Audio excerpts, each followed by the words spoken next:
So last time we discussed about the bending of energy bands in p-n junction as a function of x, distance from the junction. So if you have this p-n junction, this is p side, this is n side, and if you write the energy bands, conduction band and valence band, say if this is EC and this is EV, so conduction band is here, the valence band is here, and if this is well away from this junction in the p side, so this is p side, and then you have a bending out here, you have a bending out here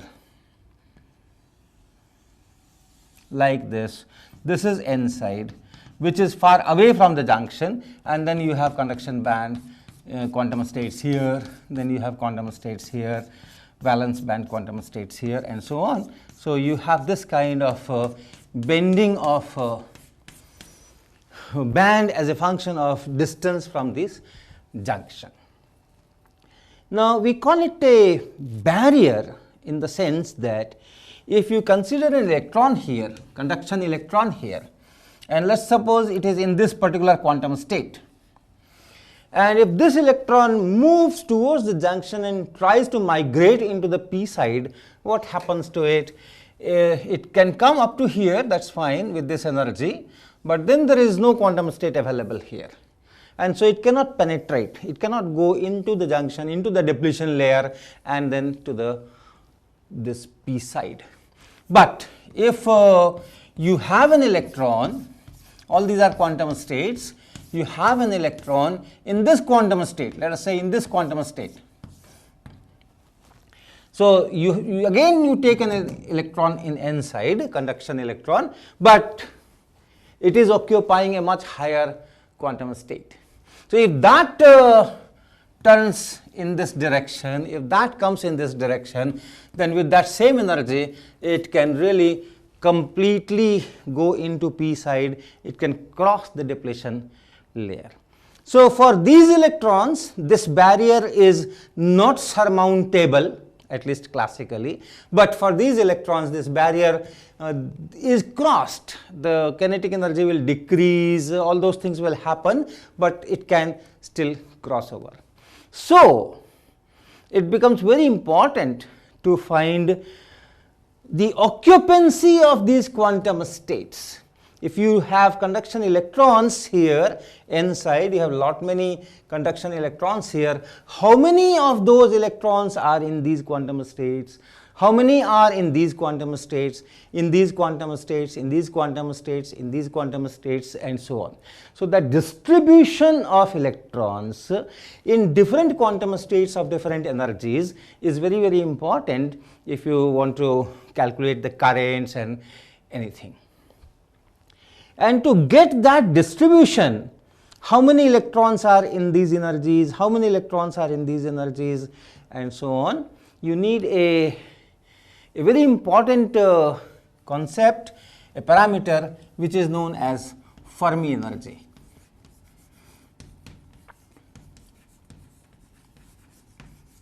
Written as EF.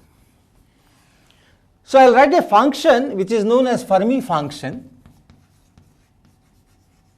and then I'll tell why I am writing this, what is the significance. This is f, let's call it f, small fe.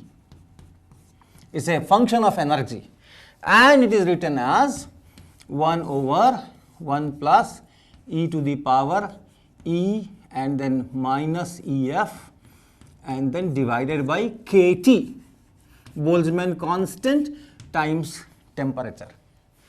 This particular function represents the probability that an electron will occupy a quantum state at this energy. Okay, so I repeat, you have these quantum states, but and each quantum state can be occupied by an electron or it can be empty. No two electrons can go in one quantum state. So if I ask that, okay, this is the energy, at this energy I have a quantum state, what is the probability that an electron is occupying this? So that probability is given by this function. It depends on temperature, and this is the energy at which this quantum state I am asking, and this is the parameter. This EF, Fermi energy, is the parameter which you have to keep same. This quantum state, this quantum state, this energy, this energy, this energy. So as a function of energy with a fixed EF and at a fixed temperature, you can calculate the probability. So this Fermi function gives you probability that a quantum state at energy E is occupied. Now if you plot this function, first let us plot it at t equal to 0, capital T equal to 0, and see what happens. If you plot this function f E here and E here, and suppose this is EF, and suppose t is 0, k. So if t is 0 and this is in denominator, so this will be infinity, okay, infinity. And if E is less than EF, it will be e to the power minus infinity, and e to the power minus infinity is 0. So this function will be 1. So for all energies less than EF, this function will be 1. So that means if you are at 0k, then all energies, all quantum states with energy less than EF will be occupied by the electrons. Probability is 1. And if E is greater than EF, then it is e to the power plus infinity, which is infinity, and this probability will be 0. So the function here is 0. So that's the kind of function at 0 Kelvin. But if you raise the temperature, if you come at say room temperature where K into T is 0.026 electron volts, and then you have some EF and at some energy you are asking, what will happen? This gets modified, but still the modification is close to this EF only. So if this is EF, then the function looks like this.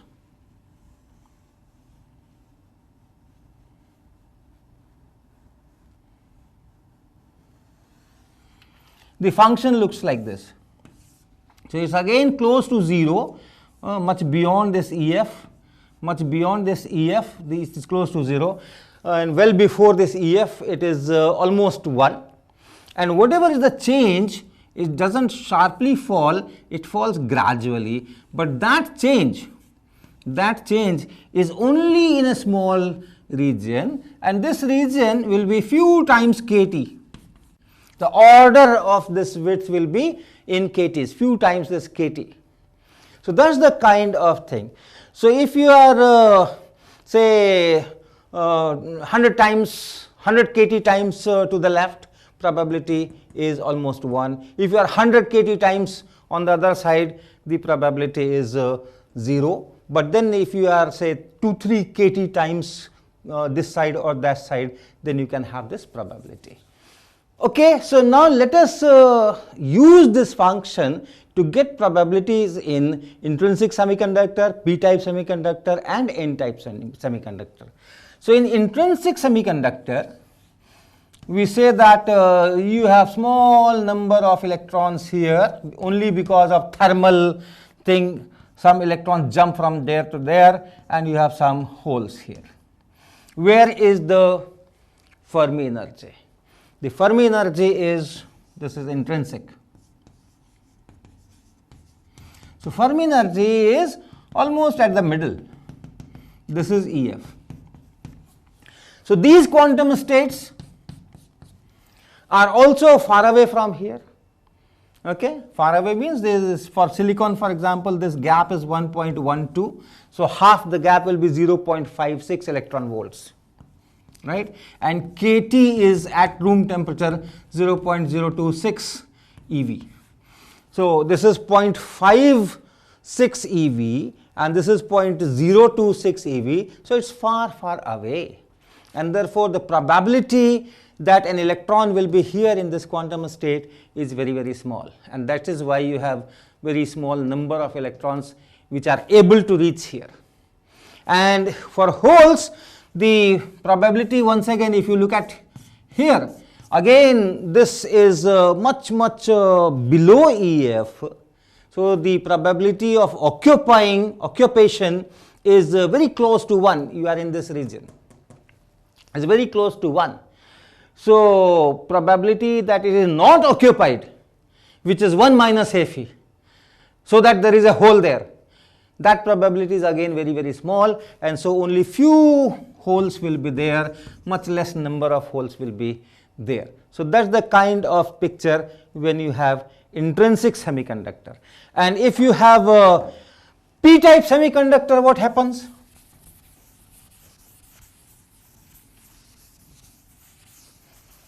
If you have p-type semiconductor,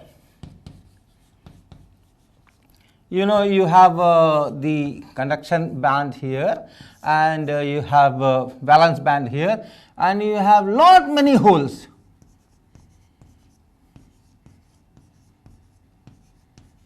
And few electrons. So where do you think is the Fermi energy? The Fermi energy is close to this EV.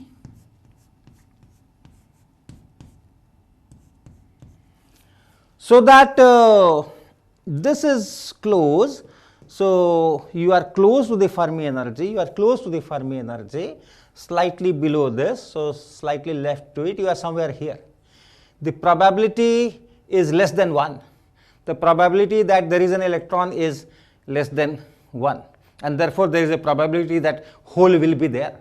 If you are here, that probability is very small, but if you are here, there is some probability. If you are right at EF, the probability is half.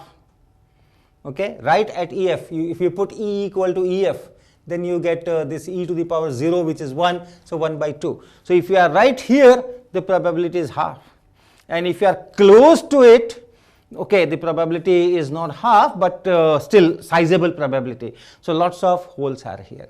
Very few electrons are there, even less than this intrinsic case. Okay, you know that when you put this p-types impurity, then not only that you have lot number of holes, this electron Ne, that also goes down, because you know that Ne into NH is equal to Ni square. So if this increases, this decreases. In this picture, since we have gone even far away from this Fermi energy, initially the Fermi energy was in the middle, so we were this much far, this much away. Now you are this much away, so the probability has again decreased, and you have much less number of electrons here. So here the Fermi energy is like this. Whereas if you have n-type semiconductor, what happens? In n-type semiconductor, you have lot number of electrons, conduction electrons, and very small number of holes. So here the Fermi energy is close to this EC. So that it's close to Fermi energy, you are close to Fermi energy, slightly above that. So the probability is quite sizable.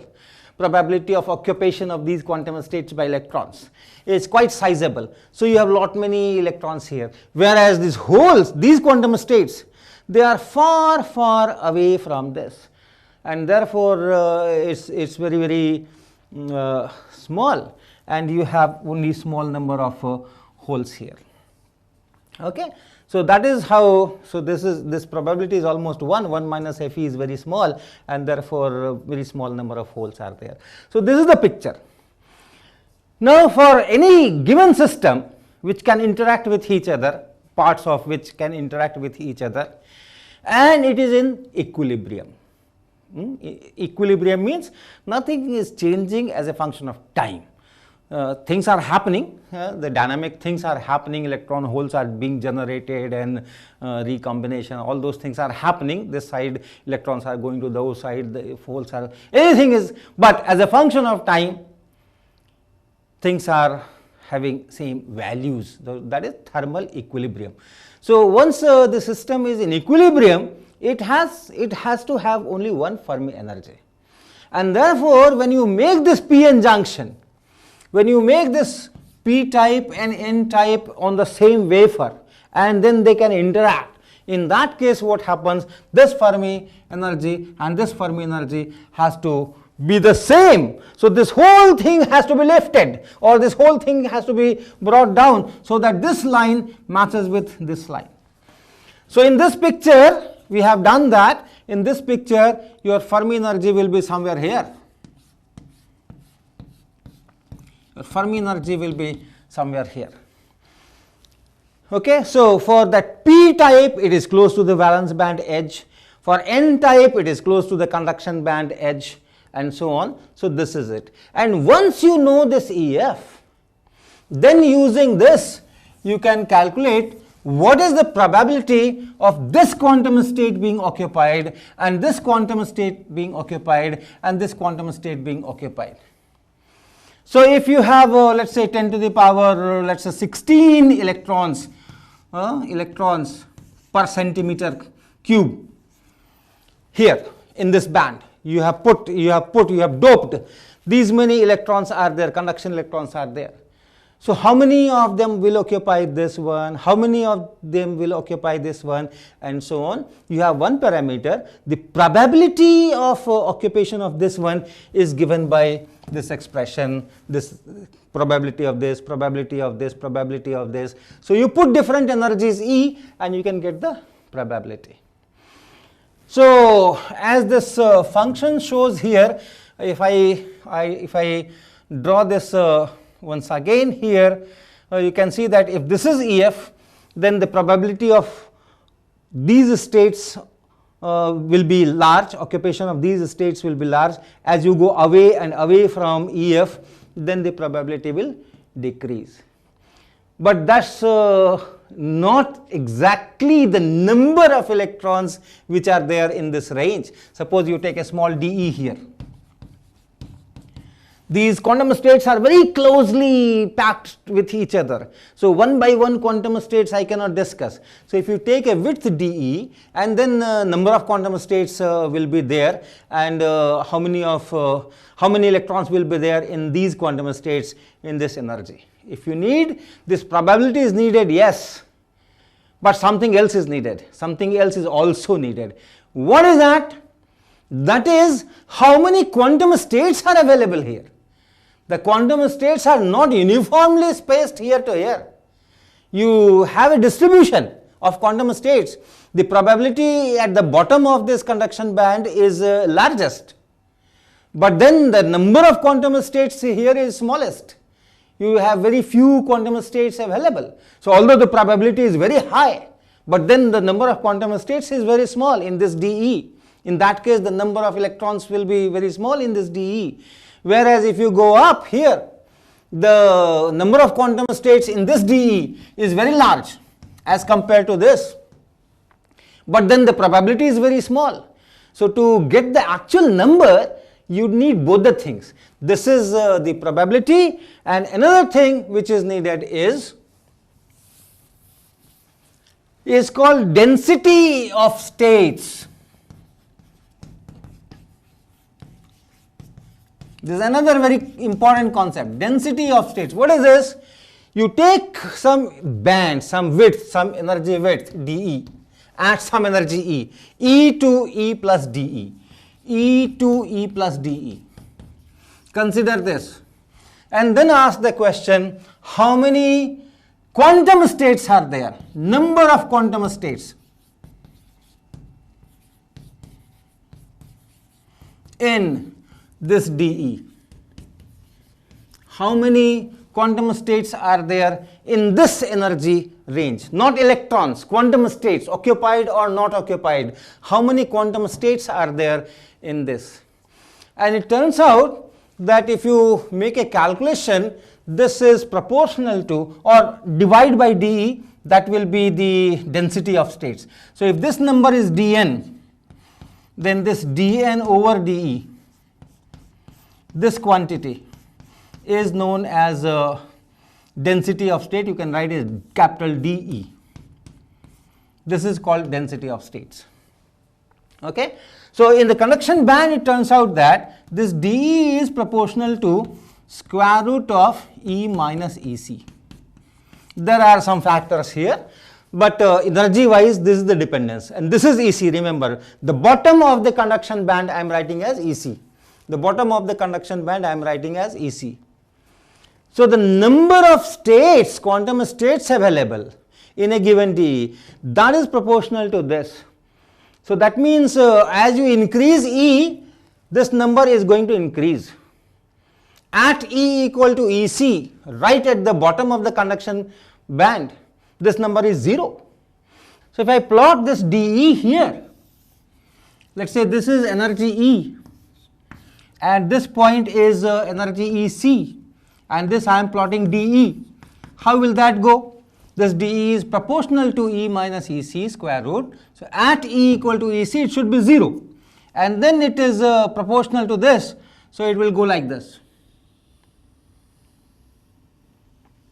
This is how this density of states will change.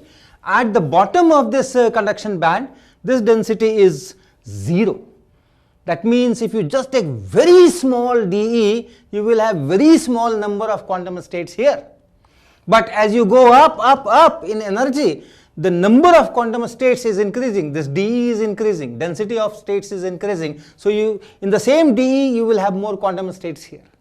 So that is how it goes. You can plot this DE here also. If I draw a line here and energy is going up. So this is EC. This point is energy EC. This point is energy EC, and energy is going up here. And if density of states, this DE I am plotting on this side, right. Okay, energy is going up, and this DE I am plotting towards right. What will happen? Here is 0, and then it will see here how it is going. The slope is going down, down, down. So here it will be like this. As I am increasing the energy, here I am increasing the energy, is bending like this. So here I am increasing the energy and is bending like this. So this will be your DE, density of states. And what happens to this probability on the same graph? So in this graph, if I plot, it will be like this. Say at EF it is half, and then it decreases as you go up like that. Okay. So that is how Fermi function looks like. You go away from the Fermi energy, your probability decreases, and then it becomes almost 0. So it goes like this. So look at this. The probability is decreasing. You are going up. The probability is decreasing. There is a quantum state out here. There is a quantum state out here. This quantum state has larger probability of being occupied. This quantum state has lower energy, lower probability of being occupied. But how many quantum states are here? There are more number of quantum states are here and less number of quantum states here. So if you want the number of electrons in a given DE, number of electrons in E to E plus DE, E to E plus DE, for that you have to take care of both the things, this density of states as well as the probability of those quantum states to be occupied. So you have to multiply these, and therefore this will be F of E multiplied by D of E and then DE. Okay, this gives the number of quantum states in that energy range, and this gives the probability of each quantum state being occupied. So this will be the total number of quantum states occupied, or in other words, total number of electrons, conduction electrons in that DE. So if you do that, one is increasing, another is decreasing as you go up. If you multiply them, what you will find is the following. Let me make some space here to do that.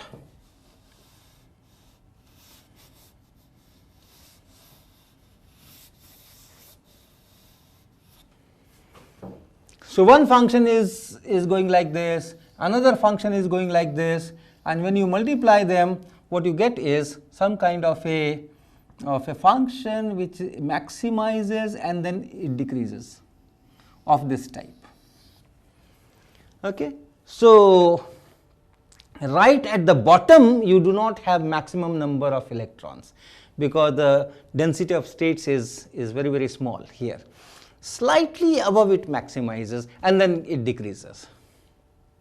Okay. But for all practical purposes, you can neglect that variation here, and you can say that lower the energy, larger are the number of electrons, and then as you go up, that number decreases. Similar will be the case with holes. Large number of holes here. The distribution will be like this. Here, let me modify this.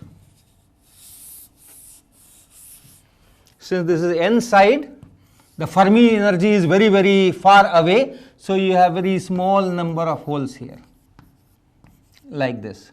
The distribution is similar. You have larger number here, lesser number here, lesser number here. But total number of holes is very, very small here, because this is your n side. And here you have large number of holes, because this is the p side. Okay. So, here you have large number of holes, and once again close to this edge you have large number. Then as you go away, because remember this is your EF, this is your EF. So, from Fermi energy as you go away, away, away, away, this number is decreasing. But for these holes, this particular hole, if this wants to go in this side, no possibility, no state here. But if this hole tries to go this side, yes, there is a possibility, the quantum state is there. So, this can migrate. Okay. So, the diffusion can take place, electron going one side, hole going other side, all those things. And then there will be another very interesting thing which we call drift current, because if you don't connect a battery to the p-n junction, don't connect a cell, you cannot have a net current. So, if diffusion is possible, something has to compensate for that. That is known as drift current, and that will be our next topic next day.